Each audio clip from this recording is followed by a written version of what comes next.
gente, tudo bem? Estamos mais uma vez abrindo as portas do Saramban, esse podcast sobre literatura coreana. Eu sou a Bruna e hoje é o episódio parte 2 do livro A Inconveniente Loja de Conveniência. Nós já tivemos um episódio 1 com a Renata, editora da Bertrand Brasil e da Record.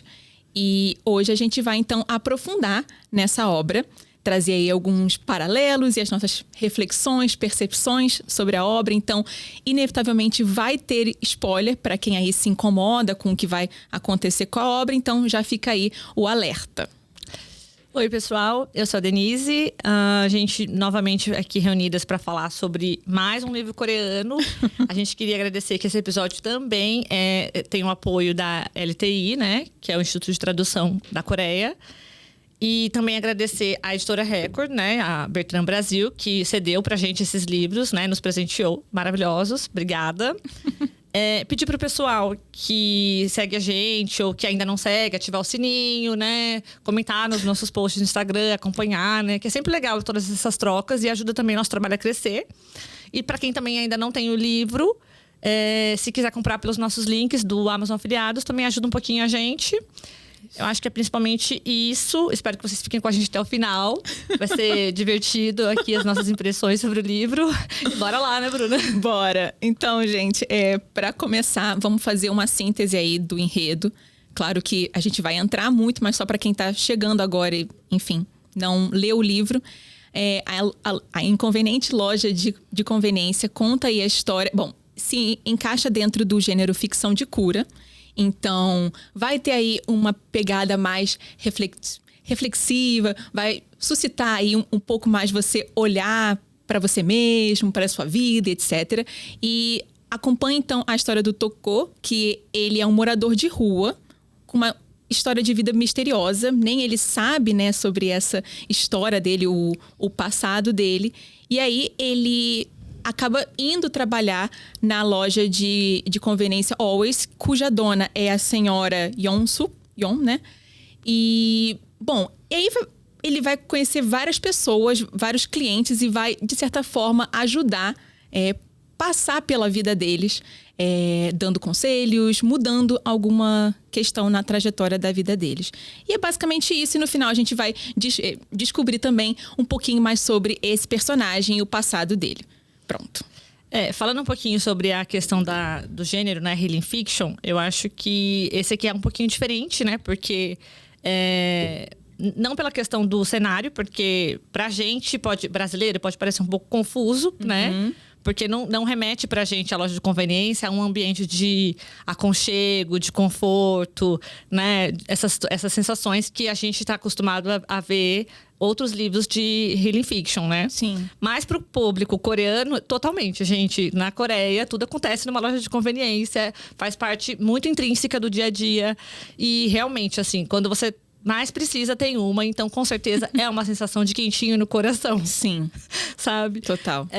E aí, uma coisa que eu vi esses dias e eu falei, nossa, faz todo sentido. A capa, por exemplo, a capa é lindíssima, né, gente? Sim. E geralmente essas capas desses livros de Healing Fiction apresentam uma imagem do local onde a história se passa. Uhum. E se você for reparar, me falaram isso, eu falei, poxa, é verdade. Sempre tem um gatinho. Aqui tem um tem gatinho. No cantinho. Aí eu falei, poxa, é verdade, tem mesmo, sabe? Uma gracinha. Outra coisa que eu queria também falar, gente, é que, assim, o Toko, ele é, como a Bruna falou, né, uma pessoa em situação de rua.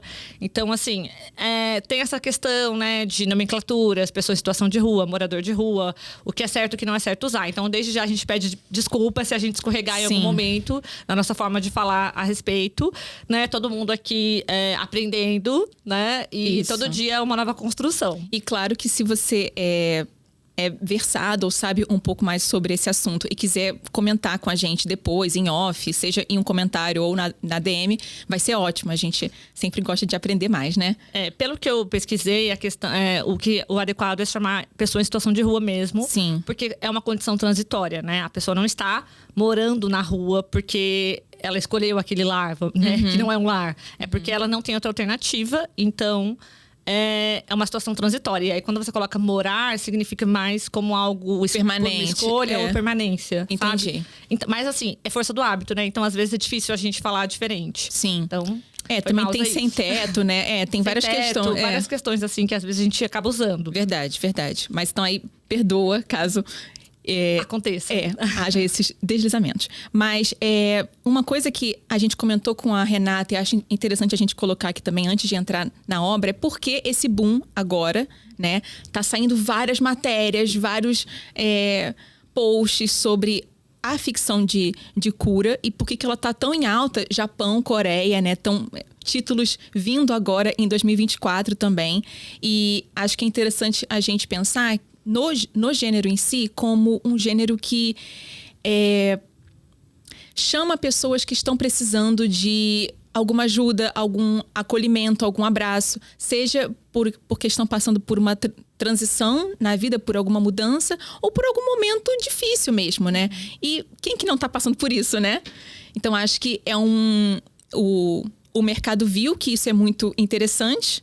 E também, e assim, eu acho que é legal pensar porque Coreia e Japão, né? Uhum. Que são países que passam por questões sociais intensas, extremas, né? A gente tem aí questões mentais e sociais que não são muito bem trabalhadas, digamos assim.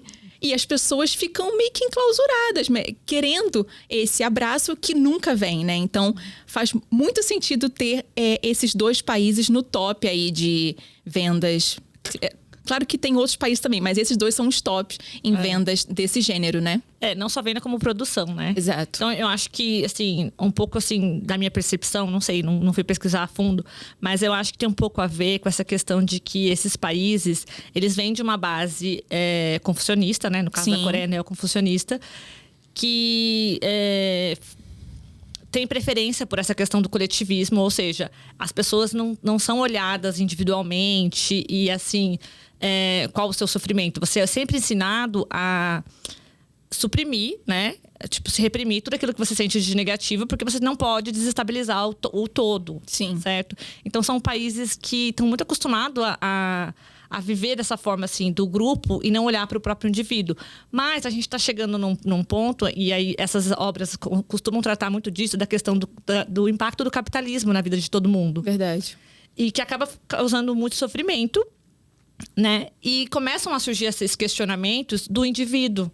Então, eu acho que, na minha percepção, é por isso que nesses países tem surgido muito esse tipo de literatura e tem encontrado também muitos leitores, porque são pessoas que não estão acostumadas a falar de saúde mental e que estão passando por situações extremas que são conflitantes com tudo aquilo que elas aprenderam a vida toda. Porque eu acho que, pelo menos na Coreia, não sei se você teve essa percepção, tá um pouco em transição.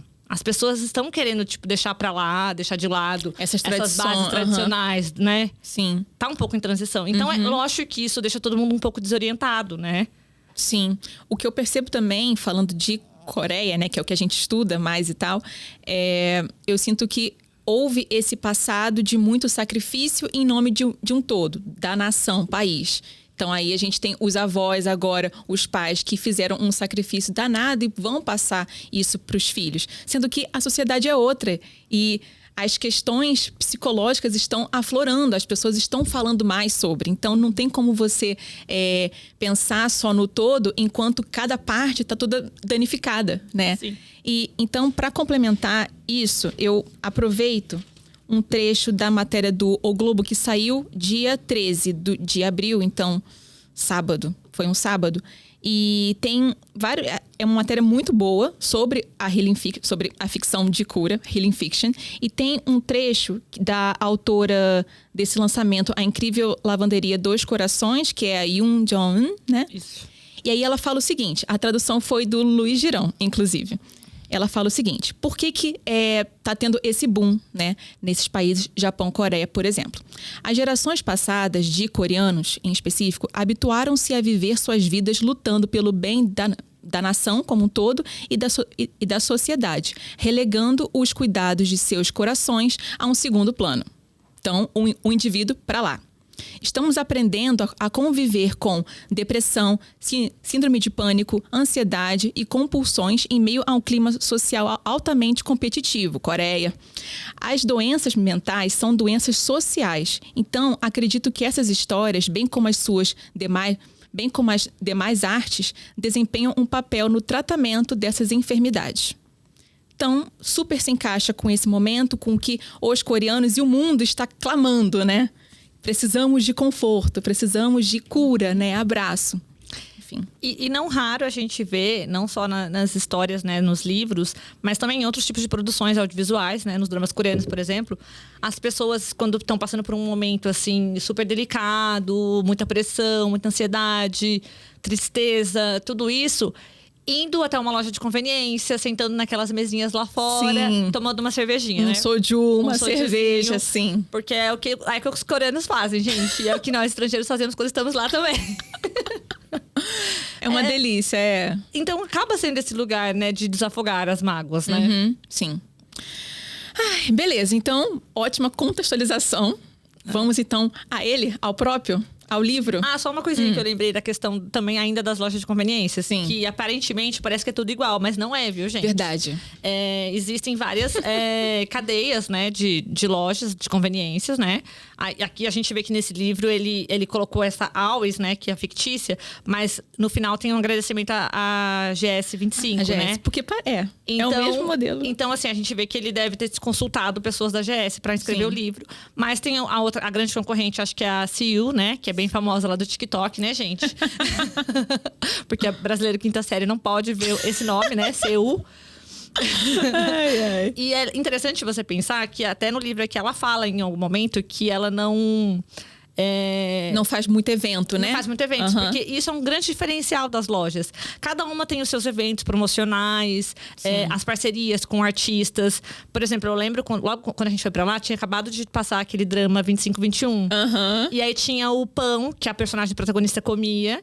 E ele era distribuído em parceria com a 7-Eleven. 7-Eleven, querida. Então, assim, só na 7-Eleven que você encontrava o pão do 25-21. Sim. Entendeu? Aqui também tem uma parte que ele fala, né? Da marmita, que ele quer do Chan-ho Park. Mas não tem na dela, só tem na outra. Sim. Então, assim, parece que é tudo igual, mas não é. Tem muitas diferenças. Tem marcas que só vendem uma, não vendem na outra e coisas assim. E isso é muito legal também mencionar, porque a gente acaba criando vínculos diferentes com cada uma. Assim, não, hoje eu tô afim de comer essa marmita, tenho que ir lá. Então, você vai criando um vínculo realmente afetivo. E, enfim, é um ponto cultural que a gente aqui não tem, né? Um posto ou oxo, né? Que falam que você vai lá, compra um biscoito e pronto, acabou, né? Acabou, sim. Tá bom. Bom, então vamos entrar no livro de fato. Acho que, um primeiro ponto que eu queria colocar é a estrutura do livro, né? Que é um pouquinho diferente de alguns outros desse mesmo gênero. Então aqui, gente, cada capítulo vai se tratar de um personagem. E eles não vão se encontrar, né? Não vai ter encontros muito entre os personagens, como tem, por exemplo, no Livraria Hyunamdong, né? Que os personagens vão interagindo ali. Esse daqui, o fio condutor é o próprio personagem principal, o Toko, né? Que é quem vai ajudar aí na trajetória de vida de cada personagem. Então, é esse o cenário. E isso tem um lado bom e um lado ruim. O lado bom é que você vai entrar ali um pouco mais na história de cada personagem. Então, você vai saber mais coisas sobre a vida deles. Mas o lado ruim é que eu senti que ficou ilhas, né? Isoladas, né? O Toko é o único ali que vai conduzindo, mas seria muito legal se os personagens pudessem interagir entre si e aprender uns com os outros essas trocas, porque eles são de faixas etárias muito diferentes e de realidades muito diferentes também. Então seria legal ter esse vínculo, né, entre eles também. Enfim, é uma primeira percepção que eu tive que, de certa forma, assim, levou o livro para um outro caminho que eu não estava esperando a princípio. Sim. Eu também tive esse estranhamento. Passa ali o primeiro capítulo, o segundo. Falei, ok, tá apresentando alguns personagens. Mas eu achei que depois eles vão, né? Iam se conectar, iam todo mundo se encontrar. Era o que eu esperava. E causou esse estranhamento, sim, quando a partir da metade do livro isso não aconteceu. Sim. Pra mim foi um pouco confuso. E deu essa distanciada, né? Eu acho que dá uma... fica, como você falou essa palavra mesmo, ficam ilhas, né? Parece que um não alcança o outro, uma coisa... Realmente, o único elo é o protagonista, né? O Toko. Eu acho confuso. Pra mim foi um pouco confuso isso. Mas eu entendo que ele seguiu um pouquinho a fórmula, né? Porque a fórmula da receitinha de cura é essa, de você colocar vários personagens. Cada um tá passando por uma situação complicada na vida. Geralmente, gêneros diferentes, faixas etárias diferentes. E aí, muito dificilmente, o leitor não vai se identificar com pelo menos um dos personagens. Sim. Né? E é importante falar também que esse livro, ele... vai tratar de muitos pontos, né? A gente listou uns aqui, né? No off, a gente foi falando muitos tópicos que a gente quer trabalhar. Espero que dê tempo de todos. Então, o livro, ele vai pincelando sobre vários assuntos, né? Que a gente vai, então, abordar um pouco aqui. Eu acho que o primeiro que me chamou, logo nas primeiríssimas páginas, foi a questão do preconceito. Sim. Preconceito. Porque... o Toko, como a gente já falou, é uma pessoa em situação de rua e, claro, as pessoas vão olhar para ele com olhares muito discriminatórios, muito com cargas de preconceito muito fortes. Então, por exemplo, tem a própria dona, né? Ela tem um trecho que ela fala: eu quero ser uma boa samaritana, então eu estou ajudando este homem. Mas, ao mesmo tempo, ela fica preocupada do que os outros ao redor estão vendo e vão falar depois, né? Fofocar depois. Então, tipo, que boa samaritana é essa, filha? Você tá fazendo isso porque a sua religião prega isso? Você quer ser uma boa cidadã e tudo, mas ao mesmo tempo tá aí preocupada com a sua bolsinha, com o que os outros vão falar, e o cheiro dele é meio ruim, sabe? Então, isso ficou muito forte pra mim, é um dos primeiros pontos que me bateu. Essa personagem, ela, pra mim, no começo, ela era muito contraditória. E eu achei até que fosse uma ironia, né? Que depois o narrador ia desconstruir ela, né? Alguma coisa do tipo. Porque eu tava achando ela muito politicamente correta, muito certinha, tanto que até irritava. Mas aí faz muito sentido, gente, se a gente pensar na profissão que ela tinha. Porque ela era professora. E se você for pensar em sociedade coreana, os professores precisam ser exímios modelos, sabe? Eles não podem ter falhas de caráter, eles não podem ter atitudes duvidosas. É o grande mestre, né? Sim, então assim, ela ter essa preocupação com a imagem dela e com o tipo de atitude que ela vai fazer, que ela vai ter e qual a impressão que vai dar nas pessoas, faz sentido se você pensar nisso. Mas eu ainda fiquei, assim, um pouco com o pé atrás com ela, né? Achando que a boa ação dela não era tão, assim, boa ação. Porque eu pensei assim, parece que ela tá ajudando ele, mas porque ela vai estar sendo ajudada também, né? Uma troca. Mas aí depois, quando eu voltei no livro, eu falei, não, acho que faz sentido, tudo bem, é assim mesmo. E também porque, se você for parar pra pensar, depois ela explica, né? Que, na verdade... Porque eu pensei, ele vai ajudar ela trabalhando na loja de conveniência. Ou seja, ele vai ajudar no negócio dela. Mas aí depois explica que ela não tem a loja porque ela quer ganhar dinheiro. Não é ganância. Sim. Né? Que ela só mantém a loja exatamente para ajudar essas pessoas que não conseguem empregos, vamos dizer, melhores, né, gente? Não classificando empregos, mas infelizmente a gente vê muito isso aqui nesse livro. Sim. Essa questão. E isso é uma herança... tradicional. Porque na Coreia, antigamente, na dinastia de Joseon, existiam classes para cada empregos. Sim. Então, isso é uma herança que... Isso acabou, mas no imaginário ainda fica. Essa coisa de que esse emprego é inferior. Né? Aqui no Brasil a gente tem um pouco isso, mas eu acho que lá é muito mais forte. Lá é muito mais forte. Aqui é um emprego temporário. Você ou é estudante que vai trabalhar aqui, ou um idoso, ou alguém que perdeu o emprego depois de muito tempo e vai lá temporariamente. Sim. Então, é isso. Ela quer ajudar essas pessoas. Sim. Aí eu até me simpatizei um pouquinho mais com a personagem. Que eu falei, faz sentido agora. Entendi. Assim, me pegou muito porque fica essa contradição toda. Eu entendo esse lado dela e não é muito explorado mais, além disso, pra gente saber outras nuances aí, né? Mas isso de taxar foi muito forte pra mim, porque taxaram... Eu lembro que tem uma cena que a Shihan, acho que a Shihan, ela é a funcionária, né? Ela quer fazer concurso público e tal. E aí ela fala, chefe, mas tá com cheiro de cocôzão aqui, sabe? Eu falei, gente, como que alguém pode falar uma coisa dessa, sabe? Então, ficou muito forte a questão do preconceito, tanto com o odor dele, quanto as vestimentas, a barba, o cabelo. Isso me fez lembrar... Deixa eu pegar aqui. senão vai ficar muita coisa na mesa. Esse livrinho aqui que eu li ano passado é infantil, gente. Aporofobia. Cadê? Aqui. Aporofobia. Ele é da Companhia das Letrinhas, é da Blandina Franco e o ilustrador é José Carlos Lolo. E a aporofobia é a aversão a pessoas pobres. E é muito legal esse livro. Ele é bem simples, ele é bem tranquilinho de ler. E ele vai taxando, olha... Deixa eu mostrar. Tem uma família aqui e aí as pessoas vão passando pela rua e vão taxando essas pessoas, essa família, de coisas. Então, eles são fedidos, temos medo deles. E aí, essa família vai tendo essas falas coladas nelas. E no final, eles meio que se desvestem, assim. Eles tiram essa roupagem toda preconceituosa e vão seguir a vida. Então, é um livro baratinho, achei super bacana, de um tema interessante e que, para mim, relacionou muito com a obra quando vários momentos e vários personagens vão descrevendo o Tocco sem saber, de fato, a história dele. Por que ele está nessa situação, né? Enquanto pessoa em situação de rua, né? Enfim. Esse livro que você trouxe da aporofobia é bem interessante a gente pensar, porque esse é um debate bem acalorado aqui no Brasil, né?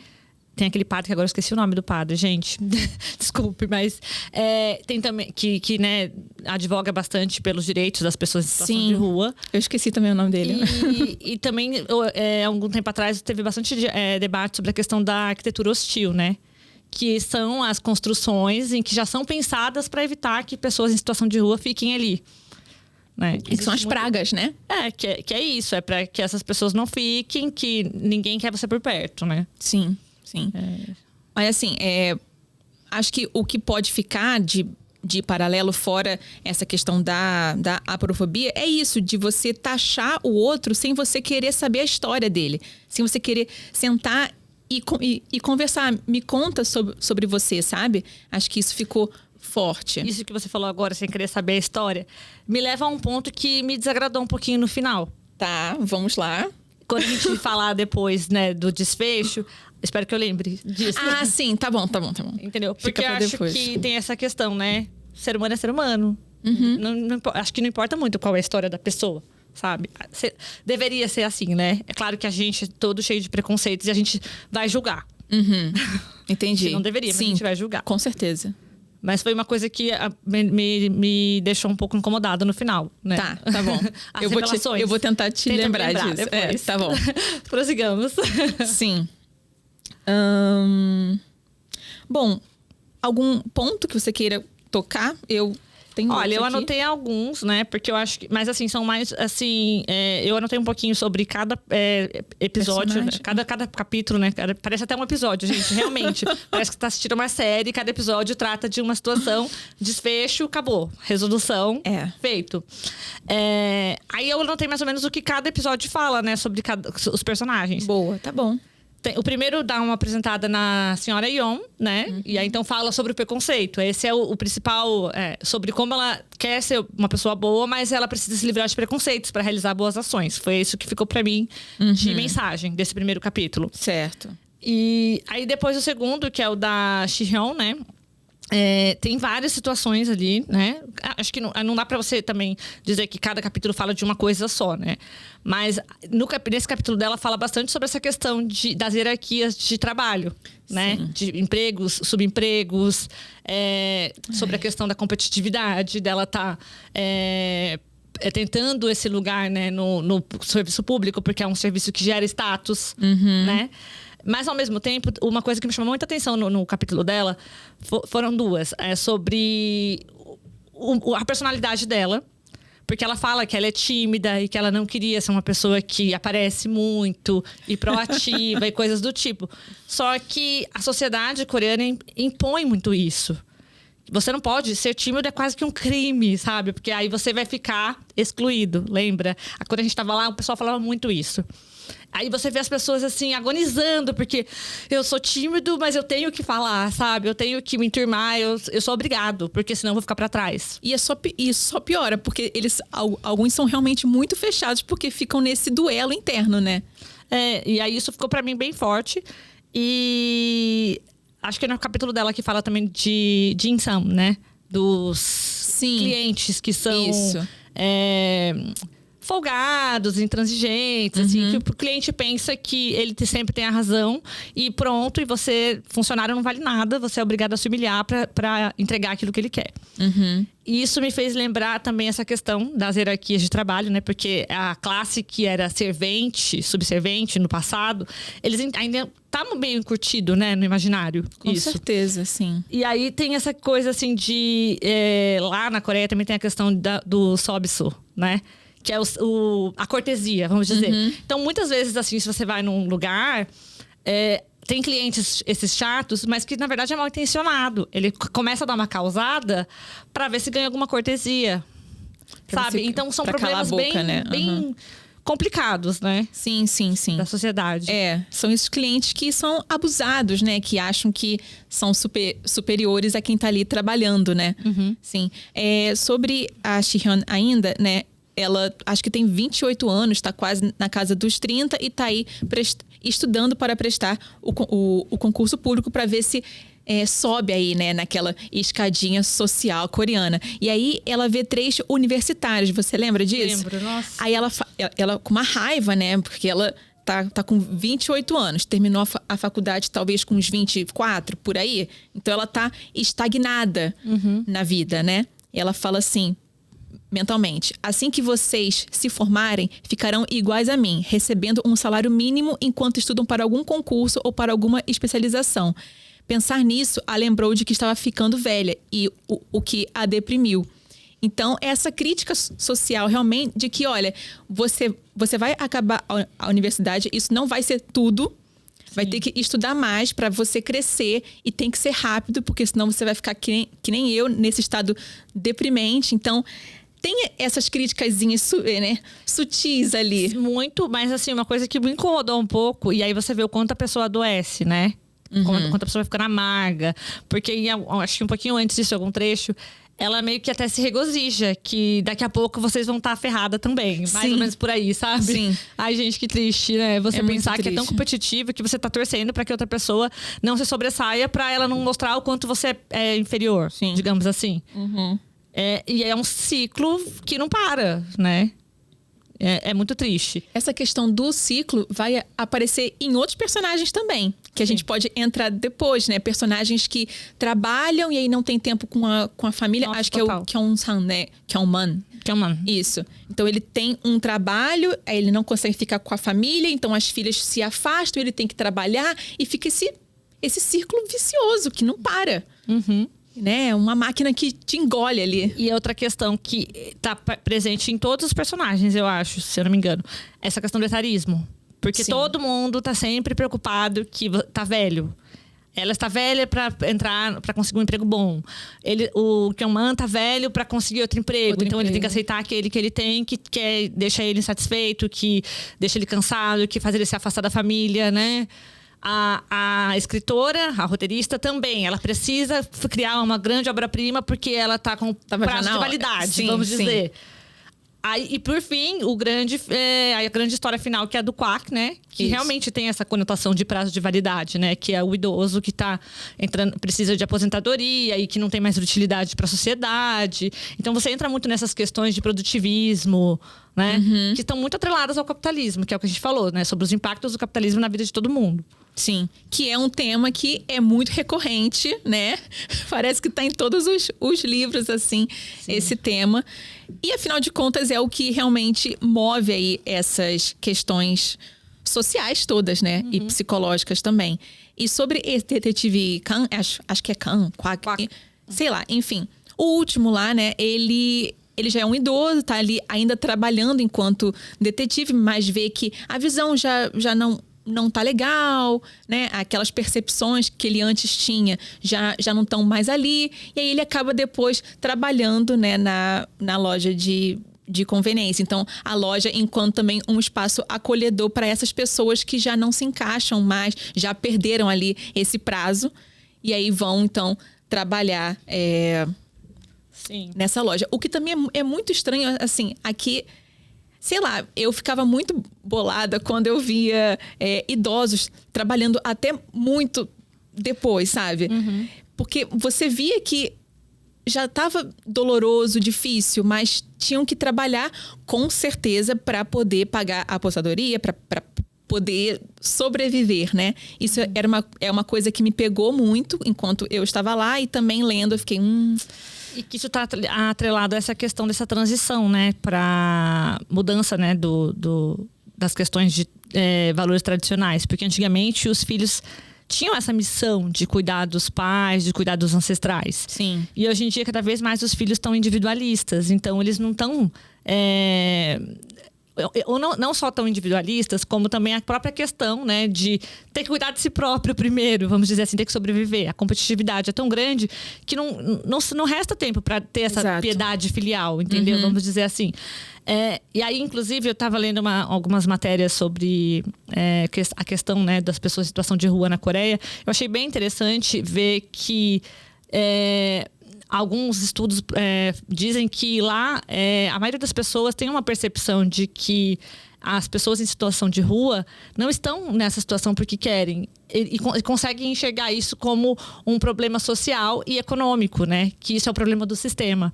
Enquanto que em outros países, né? Por exemplo, no Brasil, a gente tende a colocar a culpa no indivíduo. A pessoa que foi ruim, a pessoa que fez algo que não prestou, a pessoa que teve má índole, algo assim. A gente tende. Eu achei até interessante pensar isso, né? Achei até um certo avanço, né? Eu achei um certo avanço. Que dessa forma. É meio paradoxo, né? Com o que tem aqui desses preconceitos todos, né? Que coloca... Mas é interessante. Você pensar que a pessoa não tá ali porque quer, mas isso não te impede de julgar. A pessoa, julgar ou não vai fazer com que você necessariamente vai tratar aquela pessoa bem. Sim. Você até entende, mas... Ele lá, eu aqui, sabe? Eu achei interessante ver que eles têm esse tipo de pensamento, sabe? Interessante. Isso do abandono senil também, né? A gente tá falando aí desse detetive. Tem também a senhora On, né? Que tem 2 filhos. Um é um idiota, né? Ele fracassou, ele teve um sucesso rápido. É o Min-sik, né? Teve um sucesso rápido e depois agora tá aí desempregado e tal, mas se sente ainda um top, né? É a pura nata do capitalismo, digamos assim. E tem a outra filha que entrou rapidamente, parece ser bem snob, meio ausente. Tem a netinha e tal. Então, e essa senhora Yeon, né? Ela também está doente, os filhos não sabem. E ela cuida ali da vida dela sozinha. Então, volta e meia também vem essa questão que é muito forte na sociedade coreana, que é o abandono senil. São os idosos em situações péssimas que têm que trabalhar ou então precisam de muita ajuda para poder pagar, né, os custos e tal. E tem um trecho, acho que eu anotei, 210, que eu acho que é o detetive Kang falando com um amigo e os dois estão ferrados da vida e tudo, ninguém liga pra eles, é página 211. E aí ele fala assim... não, é 210 primeiro. Ele fala assim: nós é que construímos o país e a vida. Por que somos tratados de forma tão fria? Os filhos não ligam para nós e o mundo nos trata como lixo. A outra parte ele fala: velhos como nós, que não têm poder nem dinheiro, não temos direito de falar nada. Sabe por que é bom ter sucesso? Porque você tem o direito de falar. Olha aí, ó. Olhe para os velhos bem-sucedidos. Falam qualquer... Não, pera. Não, eu pulei a linha. Mesmo depois dos 70, fazem política e gestão. E sim, falam qualquer coisa e os jovens abaixo escutam. Até os filhos deles são leais. Então aqui tem várias críticas, né? Não só desse abandono... como também, se você velho, né, idoso, não teve sucesso, não tem dinheiro, a gente não vai te escutar, você não é ninguém. Isso é bem contraditório, assim, com relação aos princípios tradicionais coreanos, que preza aí por respeito aos mais velhos, né? Pelo visto, a coisa vem mudando, né? Se você não demonstra um sucesso na vida, se você não demonstra ter contribuído, digamos assim, você talvez não seja ouvido mais, né? Acho que a gente tem percebido isso, que essas questões de hierarquia, sobre os títulos ou posição social com base econômica, ainda estão cada vez mais se sobressaindo acima da questão da idade, né? Tanto que a gente vê que a Coreia recentemente mudou o sistema de contagem da idade, né? Eles estão, assim, mais... não estão mais tão apegados a essa questão da idade. Sim, né? Muito mais do status social, econômico. É mais o que você contribuiu à sociedade ou o que você tem aí de valor, né? Digamos Total. assim. Problema. Bom, então a gente falou do Kyoman também, né? Isso que eu queria mencionar, né? Esse círculo vicioso junto aí com o capitalismo e tudo. Então ele é um sujeito isento de prazeres. O único prazer dele do dia é ir na loja, comer lá o cham cham cham, né? Que é, vamos lá, é o kimbap de atum. Sim. Ramyeon de gergelim e o chamisul, né? Que é o soju. Então ele come aquilo tudo, bebe o soju.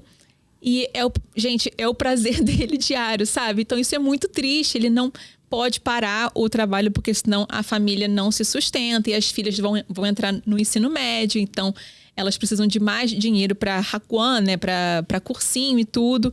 Então é aquele sujeito que realmente é uma pecinha dessa máquina capitalista toda e não tem como sair, né? Esse é bem pesado. É bem pesado. Eu acho que, assim, cada personagem traz, assim, uma problemática social que a Coreia tem no momento, né? É um problema atual. Acho que não vai dar pra gente aprofundar muito em cada personagem, mas, assim, em geral, o que eu senti também é que esse livro, o autor...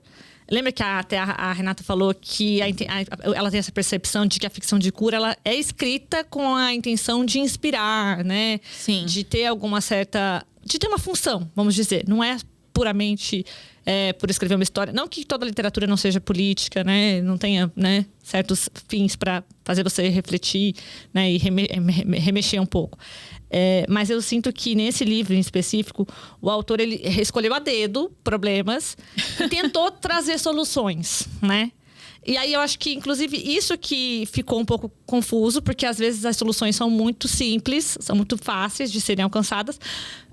No primeiro momento foi isso que ficou para mim, são soluções simples. Mas depois, parando para pensar bem, se a gente for ver que os problemas atuais de hoje, não só na Coreia, mas no Brasil e em outras partes do mundo, estão muito ligados a essa questão de que a gente olha tanto para si mesmo, né, para nós mesmos, que a gente não escuta o outro. Então, quando a gente não escuta o outro, uma coisa que podia ser simples se torna tão complexa, entendeu? Então, querendo ou não, faz sentido as resoluções serem simples. É difícil da gente aceitar que seja tão fácil assim, porque imagina, é algo que tá me tirando do sono. Como é que vai ser tão simples assim de resolver? Mas se a gente for parar pra pensar que a gente tá vivendo esse momento, né? De que a gente... todo mundo quer ser protagonista, todo mundo quer falar, ninguém quer ouvir, né? A gente tem essa falta de escuta ativa, né? E hoje em dia, não sei se... eu tenho lido algumas coisas a respeito, ainda preciso estudar mais a respeito, mas sobre essa questão de comunicação não violenta. Se a gente for reparar aqui, o que distanciou o Toko da família dele... Foi isso, entendeu? Ele quis impor para a filha uma situação, porque ele achava que ela deveria ser assim, porque esse era o bem dela. E ele não escutou ela, entendeu? Ele simplesmente tentou ir levando daquele jeito. Aí isso levou também a atritos com a esposa. E toda a situação que desencadeou nele se tornar um alcoólatra, né? Aliás, falei agora a palavra-chave. Esse é um dos grandes problemas desse livro, o alcoolismo. Total. Porque ia tocar nele. A gente pensa que... É comum, né? A gente está sempre vendo, né? O soju hoje em dia é super famoso. Nossa, recorde de exportação cada ano, né? Porque todo mundo quer experimentar com o boom aí da Hallyu, né? Dos K-dramas. Só que na Coreia a gente se bebe demais. Sim. Demais. É muito normalizado. É muito normalizado e é muito incentivado, né? Porque bebendo, eles se soltam. Então, eles só se soltam bebendo. De novo, é um círculo vicioso, né? E isso me incomoda muito, porque eu não sou uma pessoa que curte muito beber e tudo. E essa questão, isso em dramas também aparece direto, assim, estou com algum problema. Aí vai lá pra um bar e enche a cara. E eu fico, cara, a solução não vai ser essa. É temporário isso. Isso é muito ruim, né? E você vê que mesmo o livro que traz esse personagem que sofre de alcoolismo, ele, em algumas situações, ele suaviza o uso do álcool recreativo. Sim. Entendeu? Como você falou, incentiva, entendeu? Coloca como se isso fosse algo normal. Eles bebem porque estão tristes, eles bebem porque estão felizes, eles bebem pra perder a timidez. E o consumo de álcool é, sabe, assim, absurdo sim. na Coreia. Absurdo. Não só entre adultos, mas eu tava lendo uma reportagem falando que recentemente cresceu muito o consumo de álcool entre adolescentes, né? O pessoal que tá aí no ensino fundamental, ensino médio. Gente. Sabe? Então, assim, é terrível. E a gente tá falando aqui no Brasil, eu não tenho certeza agora, mas eu acho que a gente já começa a considerar que a pessoa tem problema com álcool se ela bebe 3 ou 4 vezes no mês, uma coisa assim. Sério? Não sei se é no mês ou se é na semana. Mas lá na Coreia, eu lembro que era muito comum a gente beber todo dia. Sim. Todo dia, Sim. sabe? Tudo era motivo para ir beber. Todo dia. Por mais que às vezes você não fique bêbado, né? Você bebeu, vamos dizer, socialmente ali, mas você consome ali cerca de, sei lá, 3 a 4 shots por dia. É Sim. bem complicado. Isso é muito complicado. E tem muito a ver com essa fuga, né? Eles estão fugindo de quê? De muitas amarras, né? É muita corda no pescoço. Então, eu acho que a forma como o autor decidiu escrever esse livro, separando por cada capítulo focando em um personagem e destrinchando o problema social que aquela pessoa estava envolvida, tem uma coisa assim, meio de um didatismo, né? Sim. Parece que ele está explicando... Eu acho que muita gente fala que a ficção de cura se aproxima da autoajuda. Eu acho que dentro do gênero, dos que eu li, esse é o que mais se aproxima mesmo de autoajuda. Tem, assim, capítulos que ele meio que até dá um exercício, né? Pra pessoa fazer, pra resolver o problema dela, né? Escrever uma carta. Entendeu? É bem prático, né? É muito prático, entendeu? É muito didático mesmo. Sim. Então, acho que é o que mais se aproxima. Mas eu acho muito interessante. Eu acho que, assim... são coisas que a gente deve começar a praticar no nosso dia a dia, né? Pra tornar uma sociedade mais harmoniosa, vamos dizer assim. E... eu sinto que... eu tava lendo também aquele... Comecei a ler, não terminei ainda, gente. Tô em processo. Aquele da Bell Hooks. Tudo sobre o amor, novas perspectivas. E esse livro, ela fala muito sobre... que o mal da humanidade atual é esse desamor. E que esse desamor, ele é causado por conta de várias situações, assim... onde as pessoas... falta escutativa, falta diálogo, falta, sabe, essas trocas. Porque todo mundo tá muito individualista. Entendeu? E eu acho que é o que distanciou aqui, tanto o Doko da família, quanto o outro personagem, que é o do Cham Cham Chan. E vários outros, entendeu? Várias situações aqui. É isso, a pessoa falar um pouco mais. Acho que em vários episódios nossos a gente lida com livros que tem essa coisa, né? De mostrar que a gente precisa dialogar mais. Mas nesses livros de ficção de cura, isso é muito mais direto, eu acho. Sim, é muito direto e... Nesse caso, o personagem é o exemplo de escutativa, né? Os outros personagens estão ali isolados. Eles precisam de ajuda, ninguém escuta, ninguém por perto. E aí chega ele, vamos lá, conte-me os seus problemas. Né? Então, ele é a encarnação dessa escutativa. Acho que isso aqui ficou muito claro. Esse didatismo também, né? De tipo, olha, vamos escutar. Tem até uma... Eu até peguei essa frase, mas agora não sei onde está. Que quando você escuta, os problemas se resolvem, sabe? Uma coisa assim. Isso daí a Rê falou também, né, Renata? Que esse livro está recheado de frases inspiracionais. Sim, assim, mas isso é do gênero, né? Mas esse tem bastante, né? Esse tem. Essa de escutativa. Tem outras também. Eu também não vou achar agora. Na verdade, eu rabisquei tanto esse livro, fiz tantas marcações que agora vai ficar difícil de achar. Mas tem muitas dessas frases, assim, de efeito, né? Que para um post, assim, é ótimo. Pra gente depois divulgar é show. mas enfim, outro problema, acho que já estamos quase que indo pra nossa hora, né? Eu tô sem relógio hoje. Um problema que a gente tem que tratar é a cirurgia plástica e se encaixar em caixinhas, né? Em padrões, né? Então, no final do livro, a gente descobre, o último capítulo, né? A gente descobre a história desse personagem principal. E a gente descobre que ele era um cirurgião plástico e que cometia ali algumas coisinhas meio erradas, né? E tal, né? Ele submetia várias pacientes em cirurgias ao mesmo tempo, né? Colocava ali médicos fantasmas e tal. E acabou que uma delas acaba falecendo por essa negligência médica. E aí tem o trecho, esse eu preciso ler, porque aqui foi quando eu fiquei arrepiada. Foi a única vez no livro que eu fiquei bolada, que foi assim, ó. Ele fala: eu não conseguia encarar a menina que havia me dito que precisava investir em seu rosto para conseguir um emprego.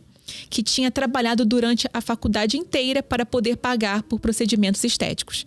Ela tinha tentado se encaixar nos padrões do mundo para sobreviver, e isso acabou impedindo a sua sobrevivência. Gente, tem coisa mais séria. Aqui eu fiquei assim...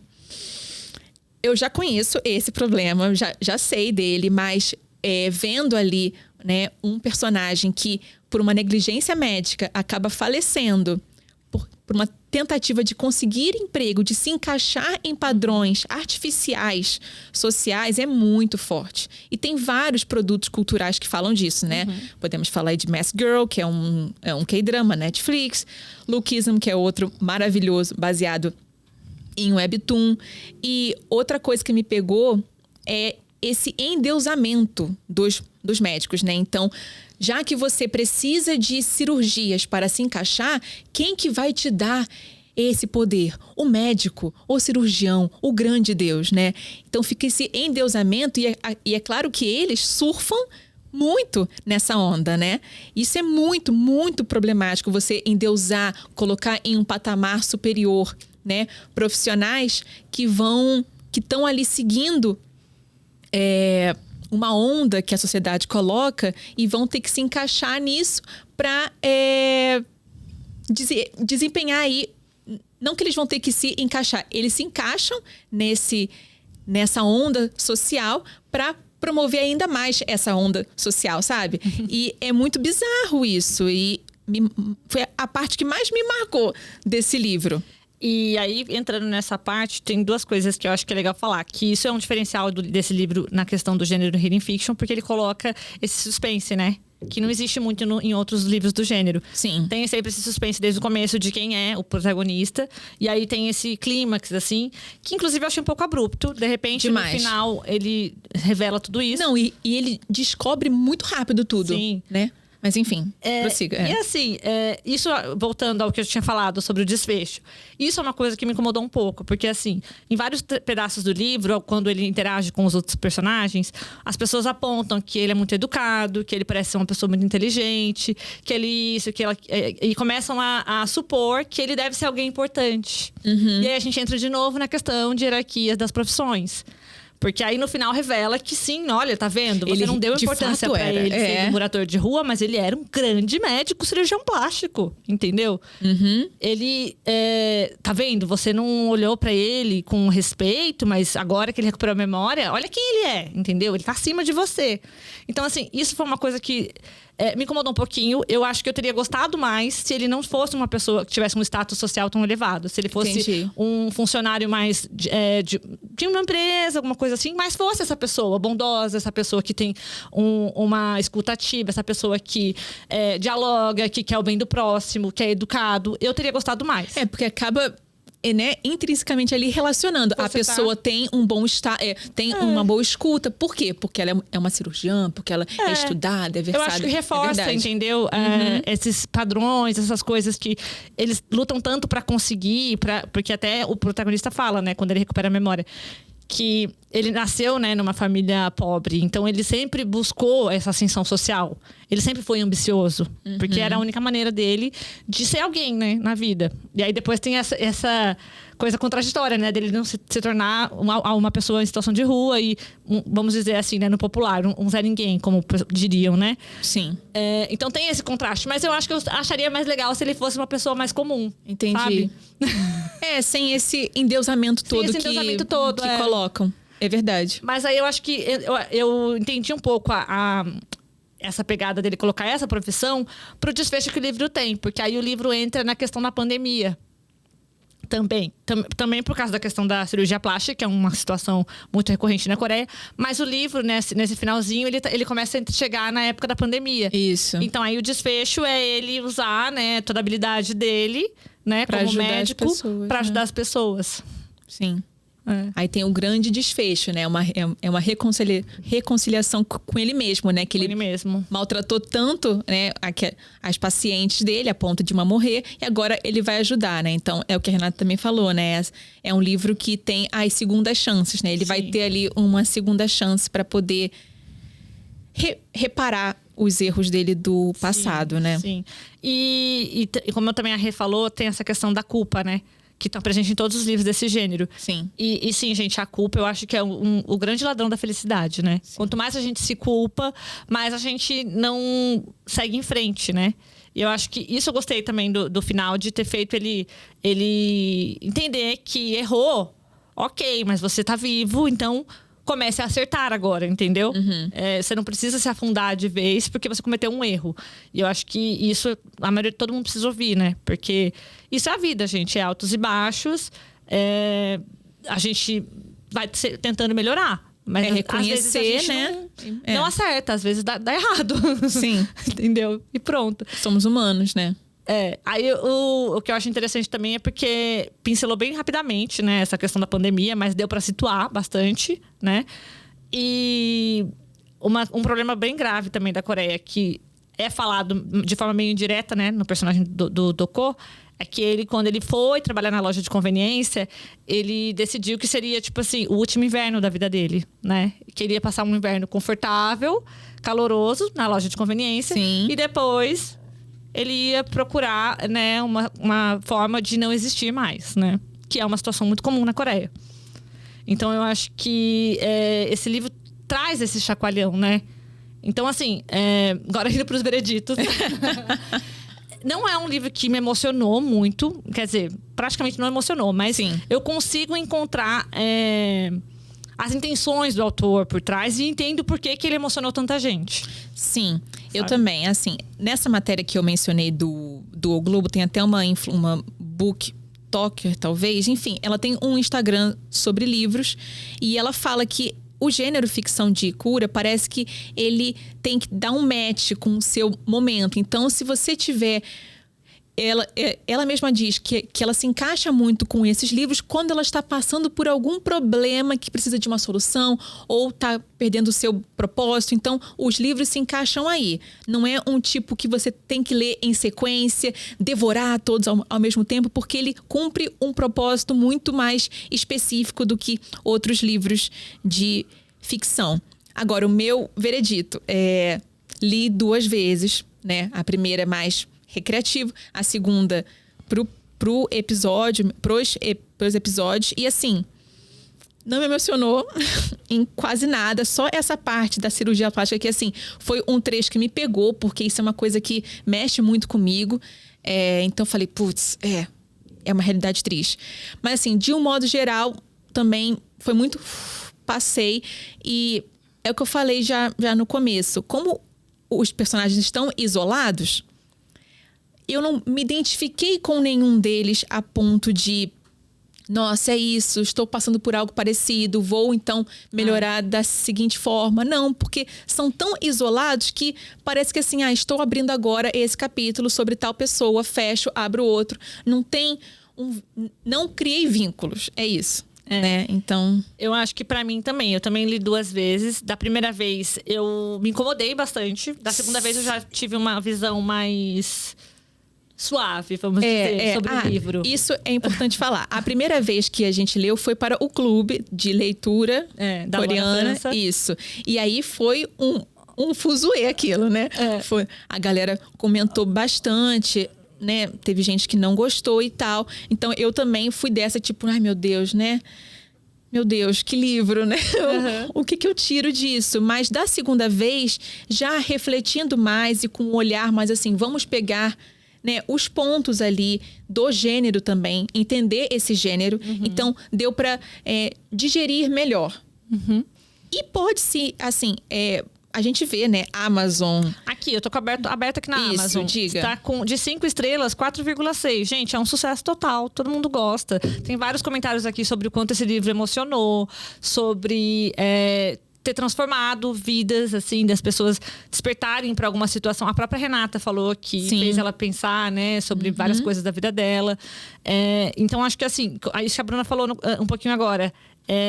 Depende muito do momento em que você tá, para você se identificar ou não com os personagens. Eu também tive essa dificuldade de identificação com os personagens. Nenhum deles, assim, bateu muito comigo, né? Sim. Então, acho que isso também causou, assim, que eu não me emocionasse tanto com a trajetória deles. Isso. Entendeu? Mas eu acho que tem a ver também com o momento.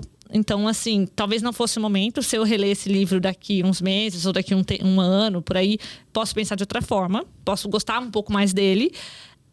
E eu acho que tem uma questão também que eu cheguei a essa conclusão sobre livros de ficção de cura. É que não é legal você ler um na sequência do outro. Sim. Porque aí você, inevitavelmente, vai fazer comparações, sabe? Porque são temas muito parecidos, sabe? Começa a falar sobre situações do dia a dia e problemas, capitalismo, saúde mental. E fica bem repetitivo se você ler na sequência. Então, assim, a dica que eu dou também, se alguém, de repente, não gostou tanto do livro, dá uma espaçada, tentar ler de novo, entre outras leituras mais pesadas, vamos dizer assim, porque esse aqui é um pouco mais leve, né? Apesar de tratar de assuntos pesadíssimos, mas é um pouco mais leve. Sim, a escrita é leve e a proposta é para ser leve, né? É para ser leve. Sim, assim, uma outra crítica que eu tenho, que eu acho que o gênero propõe isso, é que seja um espaço confortável e aconchegante, acolhedor, que abrace. E eu não sinto... A experiência que eu tenho com as lojas de conveniência é desse espaço. Só que no livro, isso não me veio. Não me veio como um espaço acolhedor. Como, por exemplo, em a livraria Rio Não Dão. Que, putz, ali você sente a livraria te abraçando. Mesmo você não gostando dos personagens, o que talvez seja um pouco difícil, você sente o espaço. E aí... aproveito para fazer já o paralelo que a gente quer entrar, que é com sim. a querida Konbini, que é de uma japonesa, Sayaka Murata, que não é ficção de cura, gente, é até um pouco antes desse boom. Mas o que liga primeiro essa obra com o que a gente está falando aqui, com a que a gente está falando aqui, é a questão de que tem a loja de conveniência como o grande espaço. E no Querida Konbini tem um trecho... Cadê? 144, se quiser abrir aí. Tem um trecho que ela fala o seguinte, ó. Essa percepção da loja de conveniência que faltou nesse outro livro, a meu ver. Ela fala o seguinte: para os clientes, a Konbini, que é a loja de conveniência japonesa, não deve ser apenas, né, um local para suprimir as necessidades práticas. Tem que ser um lugar divertido, que traga a alegria das nossas descobertas. Isso eu não senti nesse daqui. Sim, mas né? A gente sentiu na pele. Na pele a gente sentiu. Porque a gente, às vezes, tarde da noite, voltando pra faculdade, o que a gente tinha que fazer pra alegrar, fechar com chave de ouro? Vamos passar na conveniência pra ver se tem alguma coisinha? A gente não precisava de nada, a gente não queria nada. A gente só ia lá ver o que tinha de bom. Sim. No Compre um, ganhe um. O One Plus One maravilhoso. Não é? Sim. Sim, tem essa questão de diversão, de um lugar que tem novidades, né? E que promove o encontro. Tem essas mesinhas, né? E isso aparece aqui e acolá nesse livro, mas eu não sentia a vibe que eu esperava, como eu vivi lá, entendeu? E tem outro trecho também muito, muito legal. Esse é no começo. Porque essa protagonista, gente, a Keiko Furukura, eu espero que esteja falando certo, ela parece ser uma neurodivergente, Sim. né? Ela é uma pária social, então as pessoas não entendem ela, taxam ela de doente e tudo. Então ela tá nesse espaço um pouco afastado, assim como o próprio Toko, né? Que também é um pária, né? Digamos assim, com esse passado esquecido. Mas ela fala o seguinte: a Konbini, a loja de conveniência, é repleta de sons. O sino que toca quando o cliente entra e a voz de uma atriz famosa anunciando novos produtos na rede interna de rádio. Os cumprimentos dos funcionários e o apito do leitor de códigos de barras. Um produto que cai na cesta de compras, a mão que aperta uma embalagem plástica, os saltos dos sapatos caminhando pela loja. Tudo isso forma o som da Konbini, que agita meus tímpanos incessantemente. Então, nesse livro, a loja de conveniência tem essa simbiose da personagem com o espaço e ela tem vida, ela tem sons, ela tem emoções que ela vai transmitir. Isso é algo que eu queria muito que tivesse nesse livro. Isso, inclusive, me fez pensar num trechinho do capítulo da Shihyun. Tá. Que agora, cadê? Não sei se eu vou achar, peraí. É um livro com uma mão, outro livro na outra mão. Que a Shihyun também foi pra loja de conveniência no intuito de ficar invisível. Porque, como eu falei, ela se enquadraria num personagem também que tem uma dificuldade de socialização. Sim. E ela não se sente pronta de encarar a sociedade. E aí ela se esconde numa loja de conveniência. Certo, né? sim, e verdade. vai pra longe do bairro dela, porque não quer atender pessoas que ela conhece, coisas do tipo. E aí tem um trecho que ela fala que tá num lugar seguro. Cadê? Não vou saber agora, gente. Tá difícil. Não sei se eu marquei também. Poxa vida, não. Gente, um Achou? trecho que ela fala que ela tá se sente como se ela estivesse numa estufa quando ela tá na loja de conveniência e, portanto, ela se sente segura. E que é o que a personagem protagonista do Querida Combine se sente também dentro da loja de conveniência. Ela se sente segura ali, né? Porque ali ela é só uma funcionária. Ali ela não precisa ser uma irmã, uma mãe, uma namorada, uma parte da sociedade, né? Sim. Ela é uma engrenagem, como ela mesmo fala. Sim. E no final ela fala, eu sou o sujeito funcionário de uma Combine, não é? Que ela... gente, esse livro aqui, é maravilhoso. Na página 57 da Inconveniente Loja de Conveniência. Tá. O finalzinho aqui, né? Que ela tá falando sobre os sonhos dela frustrados, né? E de como ela vive, né? Na sociedade coreana. E aí ela fala no finalzinho que na sua pequena estufa, a loja de conveniência, se sentia segura. É isso. Isso, na hora, me fez pensar também na Keiko. Na personagem, sim, sim. E outra coisa que, pra mim, foi um contraste muito grande nos dois livros e que tem tudo a ver com o nome, né? Que esse livro do Kim Ho-yeon leva. Porque na Querida Combine, ela fala muito minuciosamente de como a loja de conveniência é conveniente, né? E de tanto também como as atitudes dos funcionários, né? E aí ela fala umas coisas simples que ela coloca como... ela tem que antever a ação do cliente para que ela não se demore e para que seja, sabe, conveniente, sem ele não precisa nem pedir, ela já tem que dar antes, entendeu? Sim. Então, assim, é o extremo da conveniência aqui na Querida Combine. Todos o passo a passo do que precisa ser feito para a loja de conveniência funcionar convenientemente. Isso. Enquanto aqui no Kim Ho-yeon é totalmente ao contrário, né?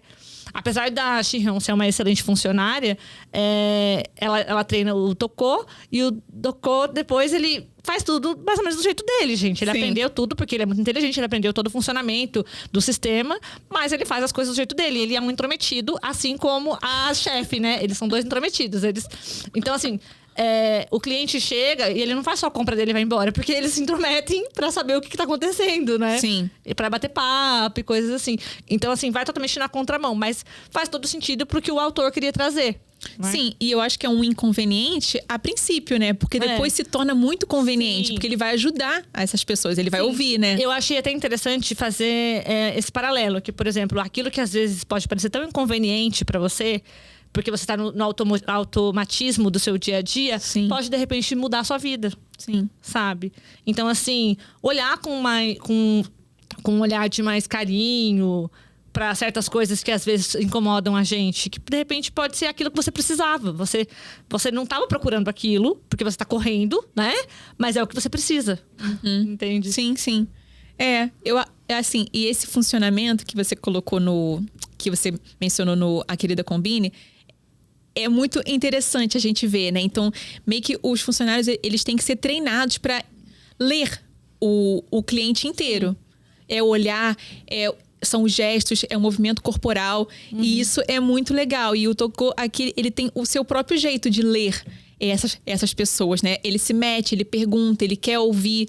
Então, acho que os dois também têm esses lados em paralelo. Interessante. Aí, para fechar um pouquinho também, até na questão que eu falei que a senhora Yeon é meio que uma enxerida, né? E o Toko é também assim. Acho que por isso que eles se dão bem. Eles se tornam amigos. Mas eu acho que eu enxerguei também uma situação meio que de corrente do bem. Como ela abriu, né? Essa porta para ele, para se ressocializar. Ele segurou nessa mão e estendeu a mão. E foi levando adiante, né? Foi fazendo o mesmo com outras pessoas. Então, pra mim, funcionou mais ou menos também como uma corrente do bem. Uma corrente do bem. É uma boa. Sabe? O livro é uma correntezinha do bem. Ela ajudou ele e ele foi ajudando as outras pessoas. E provavelmente essas outras pessoas vão ajudando outras, né? Olha assim como vai. que tem a lição de moral, né? No Total. final. Tem muita lição de moral. Faça o muita. bem, que você receberá o bem, etc. É verdade. E querendo ou não, mesmo que a gente esteja falando sobre uma sociedade em transformação, né? De distanciamento de valores tradicionais para coisas mais modernas e tudo. Mas ele tenta manter aqui as tradições, de certas formas, né? Sim, a gente já falou de algumas aqui, né? Que não sai muito ali da curva. É uma corrente do bem, vamos fazer o bem, vamos ser caridosos, vamos ser amorosos, vamos manter a sociedade em harmonia. E o que o confucionismo queria? A sociedade em harmonia. O coletivo. Não é? Eu acho que era mais ou menos isso. Sim. Olha, recomendo. Acho que cada um pode tirar suas próprias conclusões. Pode ser que gostem mais, se identifiquem mais com os personagens do que a gente. Né? E Sim. venham contar pra gente também o que acharam. A gente já fez alguns posts sobre esse livro e já veio, assim, algumas pessoas falar, né? O que acharam e tudo. Então, a gente quer isso, a gente quer troca, né? A gente quer saber o que vocês pensaram. E, bom, na Amazon, Goodreads tá bombando, né? Tanto que tem outros vindo aí. É até bom a gente já falar, né? De um que vai... Aliás, o livro tem continuação. Para muita gente, ficou um pouquinho de incerteza com o capítulo do Minchi, que é o filho. Mas ele vai ser desenvolvido na parte 2, que vem por aí também, gente, pela Bertrand. Que vem por aí, que a gente já tá meio que sabendo, né? Soubemos no outro episódio. Mas, enfim, queremos saber de vocês, disso tudo. Tem um outro episódio que a gente vai fazer em breve, né? Sobre esse daqui, que também é do gênero ficção de cura, que é a incrível Lavanderia dos Corações, que a gente já mencionou. E que tem uma proposta interessante também, que vai lavar as preocupações, né? As manchas das pessoas, né? Elas vão nessa lavanderia com essa proposta de limpar essa sujeira do corpo e tudo. E que é uma coisa que o gênero ficção de cura propõe, de certa forma, com esses ambientes acolhedores, né? Então, aí fica também uma outra leitura que muito em breve nós também trabalharemos aqui.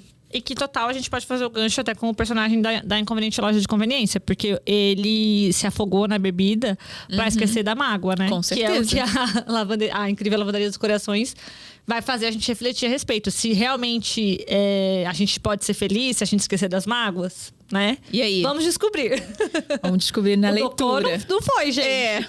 Ele já mostrou pra gente que não é bem assim. Mas ele foi pro álcool, né? Ele foi logo pro extremo lá, Jesus. Ele dizia apagar a dor e olha o que ele ganhou. Nossa Senhora. Ainda bem que depois ele conseguiu, né, achar o caminho de volta. Pois é. Bom, então é isso, né? Temos os nossos vereditos. Então Fica sigam, compartilhem, comentem, comprem o livro dos nossos links. E agradecer novamente a LTI pelo apoio, agradecer a Bertrand e vamos que vamos. Vamos que vamos. Até o próximo episódio, gente. Tchau, tchau.